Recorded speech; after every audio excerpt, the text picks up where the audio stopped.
left. Meyers has it. He blows right by. Gets to the three-point line. Gives it off to Miguel Arnold. Rises and fires. Miguel!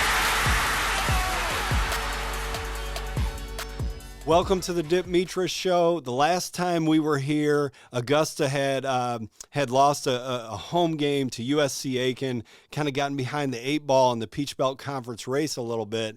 Well, since then, the Jaguars went on the road to Flagler Saturday.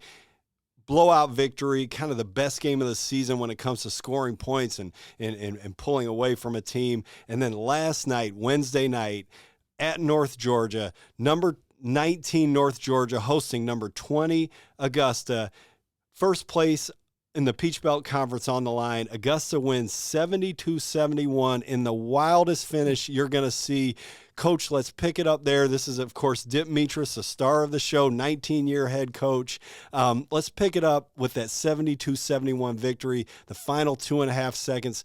7'1" senior center Tyshaun Crawford making the play of the season so far. Yeah, we got put in a tough situation. He missed 2 free throws. They called timeout when they missed the second one. Once they called timeout, we knew they had a spot throw in. Tyshaun's huge. We don't need to get a rebound in that situation because they know they're going to throw it long. So I said, hey, be on the ball. We told the referee they can't move. And Tyshaun was just on the ball trying to bother the ball. And I saw the guy take a step. I'm like, whoa, we don't want a violation on them. And I saw what they were trying to run. And the next thing you know, the ball's deflected. It gets into his hands, and the whole bench yells, shoot it, okay? As I don't think he realized because they put more time on the clock. It was when he was shooting free throws, it was 1.1, right. And they changed it to 2.8. Right, which is always interesting how they change those things, how they actually get the point part of it. Yeah. But anyway, so I think he was – obviously he missed the free throws. He was down. I hated to see it for him because he's carried us the whole game. And then – when he got there, I really don't think he knew that was how much time on the clock, which I don't think he should know, So he got it, and next thing you know, we're shooting free throws to win the game. And I have been a long-time head coach, and I've never seen a game end with that scenario. Well, yeah, and like you say about Tyshaun, almost being surprised when he finds himself with the ball right next to the rim. I'm the same way. I've watched it many times. So as I'm watching it, I see he's got the ball, and my mind said, well, maybe he'll score. Maybe we'll win the game. Because you're thinking as a Jags fan, right. Basically, I hope they don't score. I hope we go into overtime. Yes. And all of a sudden, it's like, we might win this game right here, right now. I watched the replay, and I could see you, and you were looking at what was developing with the screens and Champion coming free. And then all of a sudden, I saw you like, Tyshaun's got the ball. And then it's kind of like, okay, you called the foul, right? Okay, good. Well, what happened was right before the play started, I was thinking, okay, it's gonna go in overtime. We're gonna win the tip. What are we gonna run to start the overtime? And then I saw them line up. I looked at our matchups. I went, okay. I told Darren, hey, they're gonna curl him in there. And literally, when he got the ball, I mean, he almost could have dunked it. To be honest with you, but he was so shocked that the ball was in his hands. And you think about it. He didn't deflect it high. He deflected it low, which is exactly right. Unusual for a 7'1" guy, whatever he is, to deflect it and then manage to get the ball. And the kid had to foul him. If he doesn't foul him, I think he dunks it. It's an unbelievable. We're going to watch it. I know, we're bearing the lead here, but to your point about him getting it low, and we're going to watch it in a second. But you just missed 2 free throws. Yes. You're kind of, and you're 7'1", so. My mindless self, I probably would have went out there and done jumping jacks. Yes. You know how you do it. And, you're 7'1", take advantage of your size.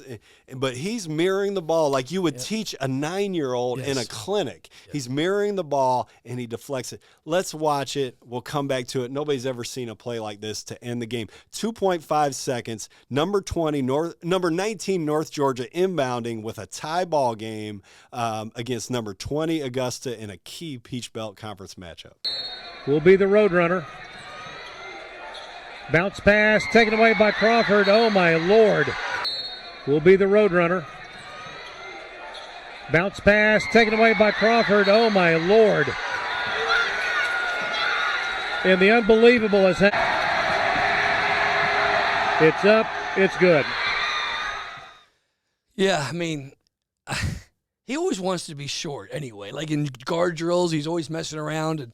And his activity on the ball, it's incredible that he was able to move like that and bend his body. It's not easy to do. And, really happy for him because, you don't want to see him miss 2 free throws and it by no means cost us the game or anything like that, but we had a chance to win the game. And really great play and the presence of mind. And then to go up to make the next one.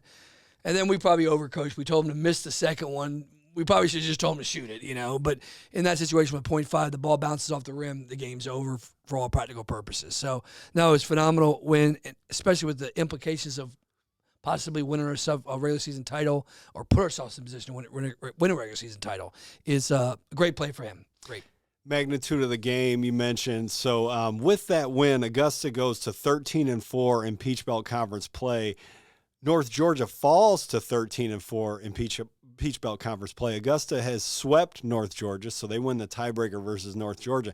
Now North Georgia, in the final regular season game of the season, goes to USC Aiken. That's the 3rd team in the conference at 13-4. So North Georgia, USC Aiken play each other. One of those teams is going to lose Saturday.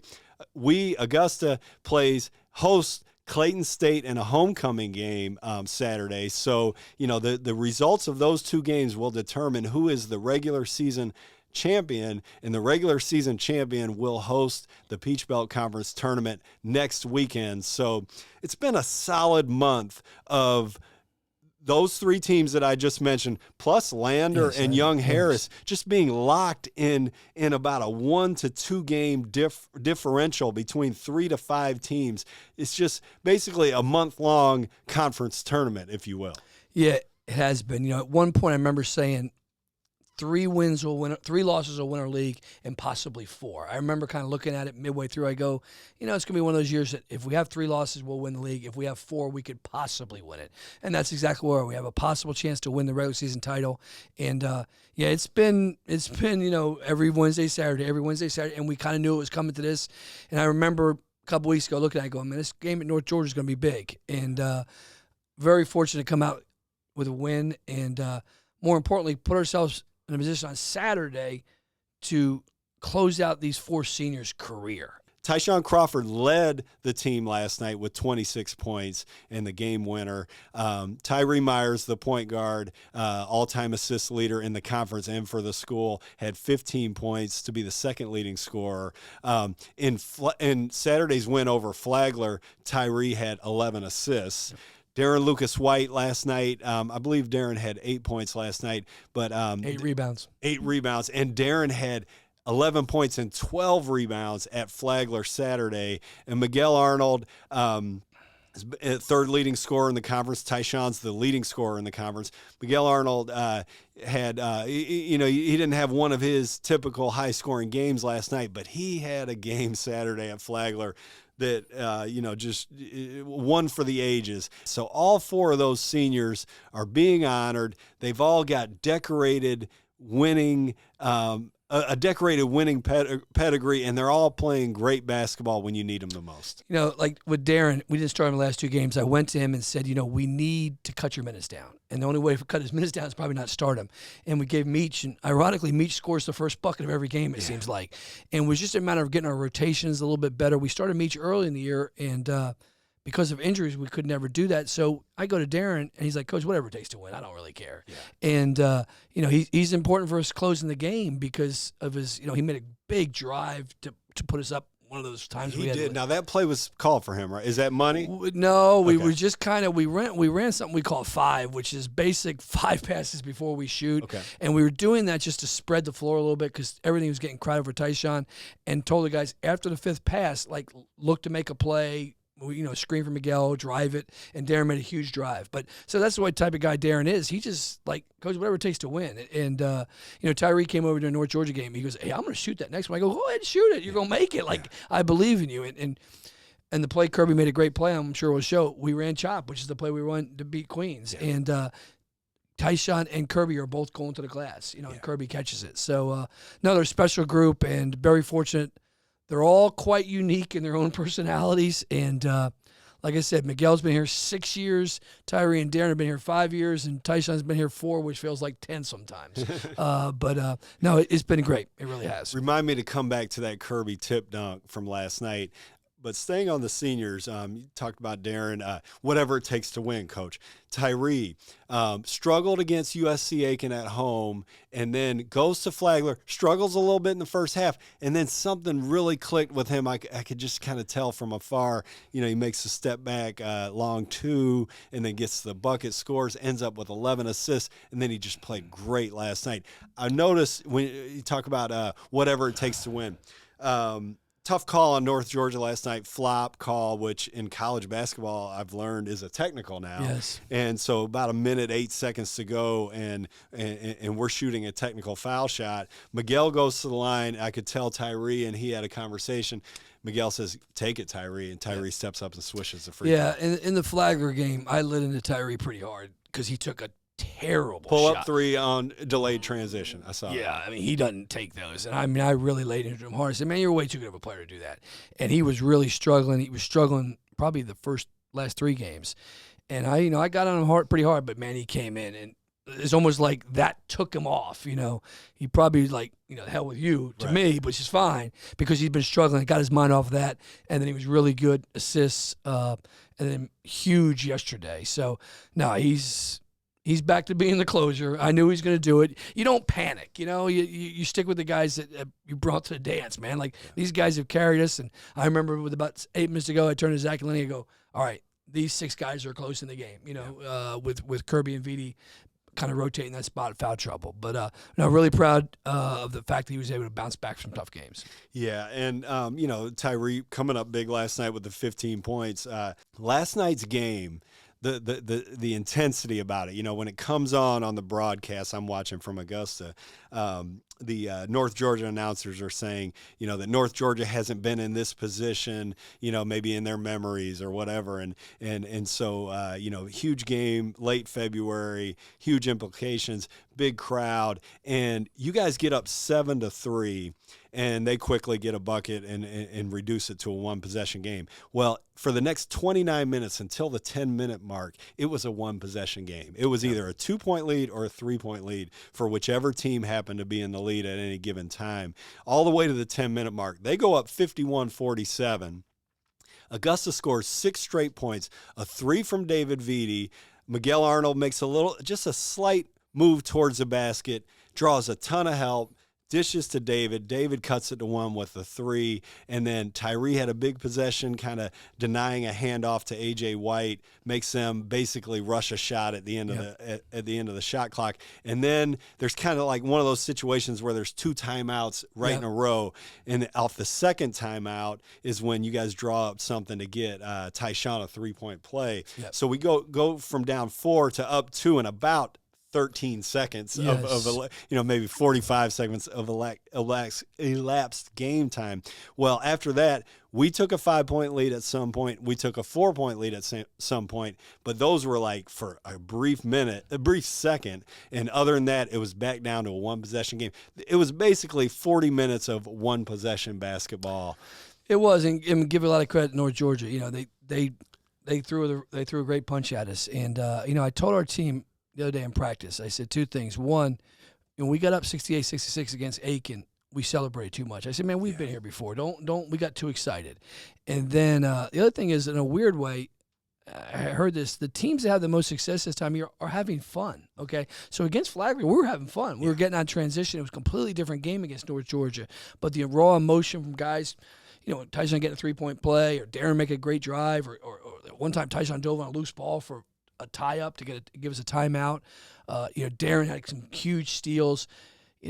Vitti going for a loose ball and wiping the person out in the Jack Nicholson seat. I mean, it was a high-intensity game, and that's what championship-level basketball is about. And we're very fortunate to come out on the strong end of it. Yeah, you mentioned that Vitti, the announcers pointed out, and I had seen it too, where, Tyshaun's guarding Frank Champion, the second leading scorer in the conference, and they take Champion out to the top of the key and isolate Vitti in the post. They score on Vitti. The announcers get all excited about, we found something here, and then Vitti steals the next he pass. fronted, did a great job of fronting, and we got a big steal. That was a huge play. And, we had game plans going in on how to guard Frank Champion, and then they started posting the other kid, and he hurt us one time. But now Vitti did a good job. He sliced his finger making breakfast food that day. Okay. So that's why he has something on his hand. That's a heck of a time to do it. He's making hash browns or something. I'm like, go to McDonald's. But so he had a doctor over here at 12 o'clock that day, but fortunately it was on his left hand. But he did start out great. And the other thing, even with Kirby, it's hard. Those guys, they weren't playing well at a certain time, just to keep playing. Like I told Vitti and Kirby, you have to shoot the ball. And we were in that play late. It kind of got it, and Vitti shot it. We got the offensive rebound. Tyshaun got fouled. You have to take shots when you're open. They're good players, and very proud of the fact that they were able to stick with it tonight. Speaking of Vitti and Kirby, in that Flagler game, you had spoken to him, I think specifically, telling him, hey, shoot the ball, have some fun out there. And in that Flagler game, Jaqueze scores 19 points. David scores 14 points. Jaqueze got loose for a couple of his patented dunks. Both of them making three-pointers. David going off the dribble, yes, stuff like that. So, that Flagler game, season high in points for the Jaguars, 93 points. Miguel Arnold scores 25 on 9 of 10 field goals. Jaqueze Kirby, 19 points. David Vitti, 14 points. Darren Lucas White, 11 points and 12 rebounds. And Tyree Meyers, 11 assists.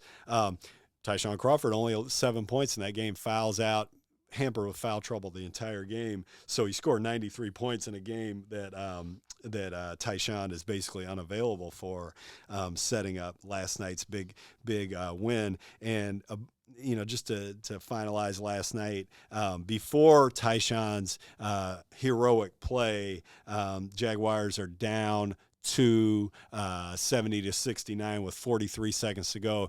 Get what you want, and a Miguel Arnold somewhat clean look at a three. And like you said, it was a play that you ran against Queens to win the Southeast Region Championship last season at not at the buzzer, but close to the buzzer.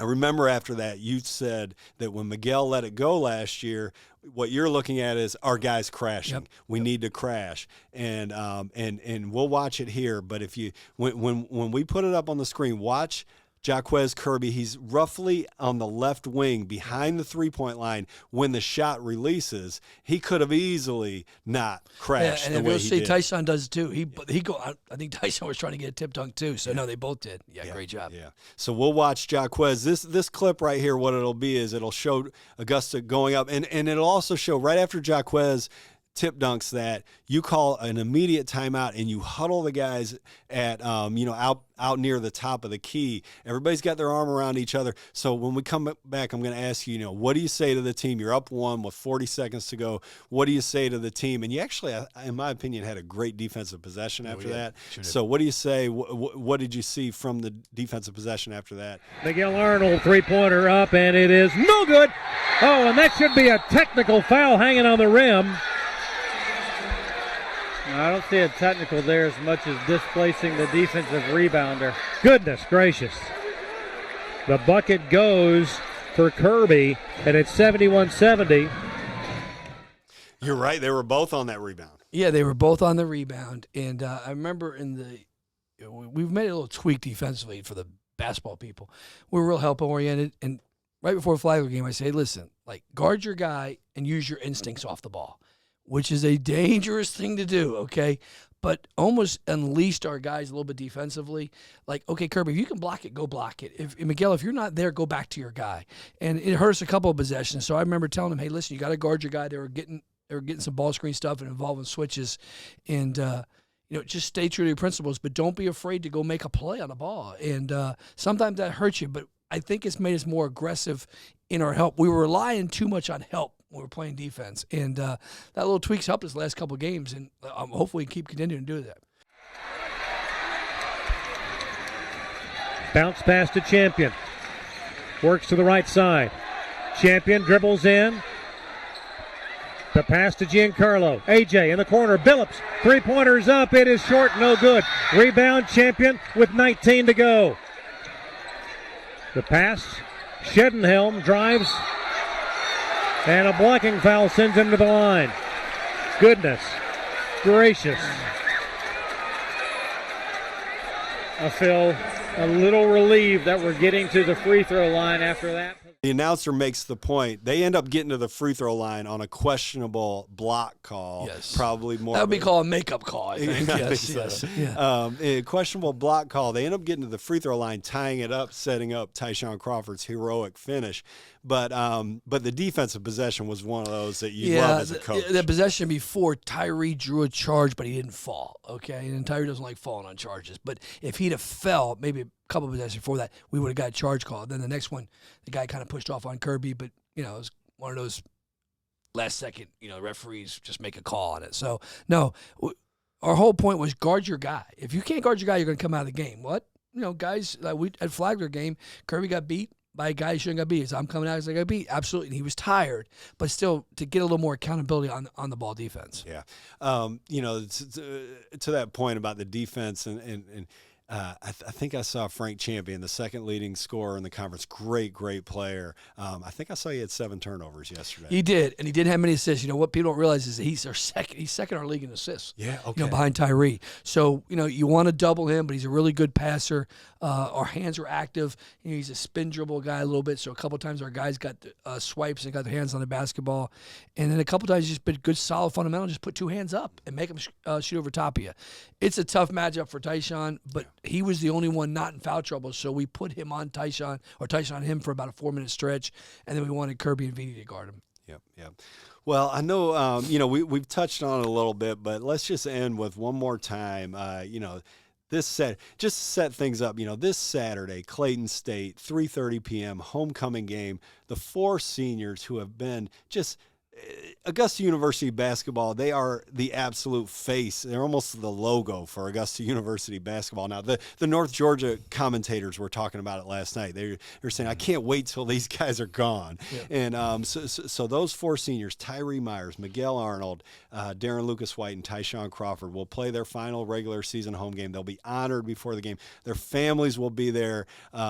And it'd be just a real emotional day for them and Augusta University loyal fans that Saturday. And then depending on how Saturday's games go, the Jaguars may or may not be back at home the following weekend. Well, they might be at Aiken the following weekend. They might not return home again, but they might, and we'll see how all that turns out. But as you enter that senior day in the postseason, let's just take the episode out with your thoughts about that, kind of that coming stretch. Yeah, it was hard. There was a lot of expectations this year, and people. I always joke, we're not Georgia football. We're going to lose. Basketball teams lose, and we had some rocky roads, but we weren't completely healthy in a couple of those games. Not to make excuses, but we also didn't play well a couple of days. So our focus is pretty good, and wherever we play our conference tournament, our goal is simply always win the regular season title and then the conference tournament.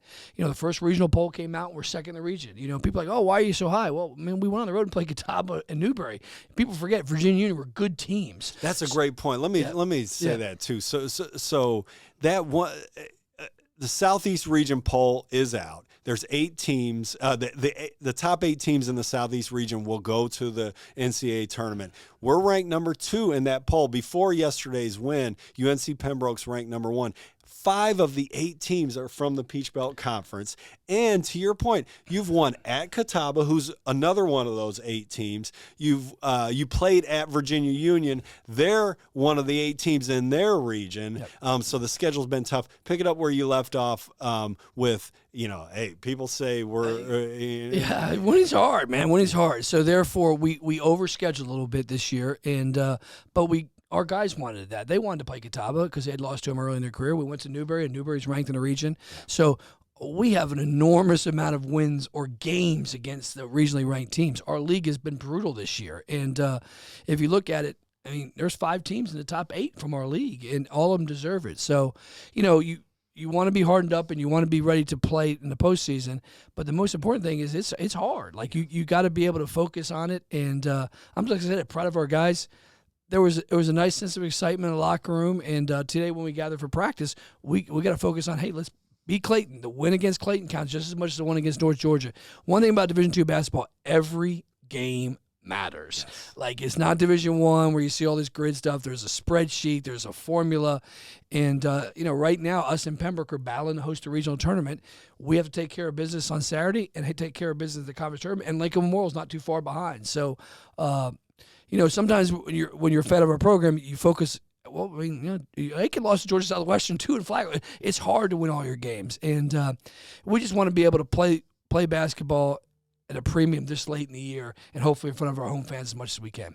And those 4 seniors playing their final game would be great to have a huge crowd Saturday. Yeah, it would be. We have homecoming. It's the festivities. I think we have 2 women basketball players. We're honoring 6 cheerleaders. It'll be a drag out a little bit, but my wife does a great job of senior night, her and her people in her office, and this is a special group, man. Jeez, these guys been around a long time. I mean, like I said, Miguel's 6, Tyshaun 4, and his other guys 5, Tyree and Darren, and really happy all their families are coming to town. I think Miguel has 6 people coming up from Puerto Rico, so it's kind of special to.